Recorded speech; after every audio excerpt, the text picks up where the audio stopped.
Moving on to slide 9, general surgeons who perform major surgical procedures in a health professional shortage area, also called an HPSA, will get a 10% bonus for these major procedures between January 1st of next year and December 31st of 2015, according to the new legislation. Again, this is another example of your doctor has to be enrolled in Medicare, in this case as a general surgeon, which is specialty code 02 as their primary specialty. In some areas, and particularly in HPSAs, other surgeons might be performing a lot of what we would refer to as general surgeries, but the doctor does have to be registered with Medicare as a general surgeon to qualify for this bonus. The term major surgical procedure is used here. That refers to a surgery with 10 or 90 global days. You can determine how many global days a procedure has by checking the Medicare physician fee schedule. It lists all the global days of every CPT and HCPCS code there. As far as designating whether you're in an HPSA, in the past, practices in HPSAs used a modifier to denote that fact. In many cases, it's no longer necessary to do so. Medicare will adjust your payment accordingly if you provide services in a zip code that falls within a pre-designated HPSA county. If you practice in a county not designated as an HPSA, but your town is in one, you will have to append modifier AQ, which stands for Services Provided in an HPSA, to your claims. And you can visit the CMS website to determine whether your location qualifies. Also, we've got a link on slide 19 that can show you where to go on CMS's website for more information if you need more on that. All right, heading on to slide 10. You'll see that the healthcare legislation also extends the exceptions process for outpatient therapy caps. That's in section 3103 of the new legislation. Under the exceptions process, which was originally enacted in 2006, Medicare will continue to pay for therapy services in excess of the cap if the services are considered medically necessary. Outpatient therapy service providers can continue to submit claims with the KX modifier when an exception is appropriate for services provided between January 1st and December 31st of this year, 2010. Currently, as you might know, there are 2 separate outpatient therapy caps. The first one is $1,860, and that's combined limit for physical therapy and speech-language pathology services. And then there's a separate cap for the same amount, $1,860, and that limit is for occupational therapy services provided during one specific calendar year. Moving to slide 11, this part of the law affects labs. This was another big issue that people were interested in and struggling with, and the legislation sort of cleared this up and made a lot of people happy, that labs are now affected by the new legislation.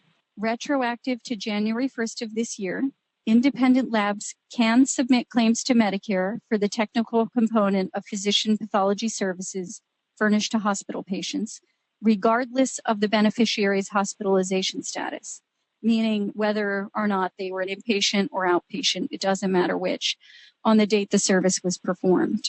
If your lab was previously denied for such services, you should contact your MAC, which is your local carrier, to determine how they want to make up the difference. Without this provision, independent labs would have had to seek payment directly from hospitals for these services. So this was a big one that made a lot of people pretty excited. Heading to slide 12, you'll see that the healthcare legislation institutes a 5% mental health bonus. And what this is an extension of an already in place plan, but providers were unsure of whether it would continue or not. Just a little background on that. 3 years ago, CMS reduced Part B payments for mental health services during what it called a 5-year review rule. To make up for that, Congress gave psychologists a 5% bonus payment in 2008, and that expired last December. That was December 31st, 2009.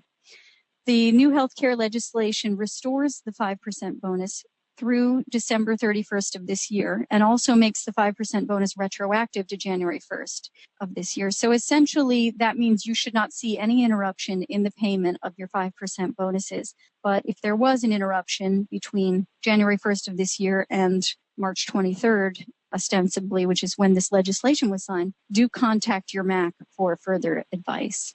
On slide 13, you may be familiar with the Physician Quality Reporting Initiative, also known as the PQRI program, which offers bonuses if your provider satisfactorily reports data on certain quality measures to Medicare. Many of you have already been participating in PQRI and want it to continue. And you'll see on this slide that the healthcare legislation extends the PQRI program for 2 more years into 2013 and 2014. The PQRI incentives and reductions that are applicable starting next year through 2016 and beyond are listed here on this slide. Basically, you'll see that in 2011, you can qualify for an incentive payment of a 1% bonus. 2012 through 2014, you can get an incentive payment of a 0.5 percentage point bonus. Then in 2015, instead of a bonus, you'll see there's a penalty of 1.5% for those practices that don't successfully report. And for 2016 and beyond, that penalty goes up to 2% for practices that aren't participating successfully in the PQR program. Interestingly, the healthcare legislation calls for an appeals process to be in effect as of next January 1st, 2011, for providers to seek a review of the determination that an eligible professional did not satisfactorily submit data on quality measures.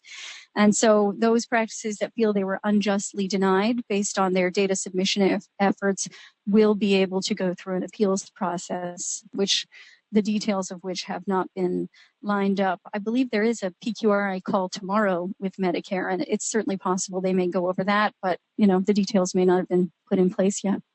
Slide 14 applies to the timeliness of refunding overpayments. A lot of practices get overpayments, not always realizing it's an overpayment, but the new law really it sort of goes into great detail on this, and it says that if you receive an overpayment from Medicare, you must report and return the overpayment to the carrier within 60 days after the overpayment was identified or the date any corresponding cost report is due, whichever date is later. You also must notify the secretary, state, intermediary, carrier, or contractor in writing and inform them of the reason for the overpayment. And know that this legislation defines an overpayment as any funds that a person receives or retains to which the person, after applicable reconciliation, is not entitled.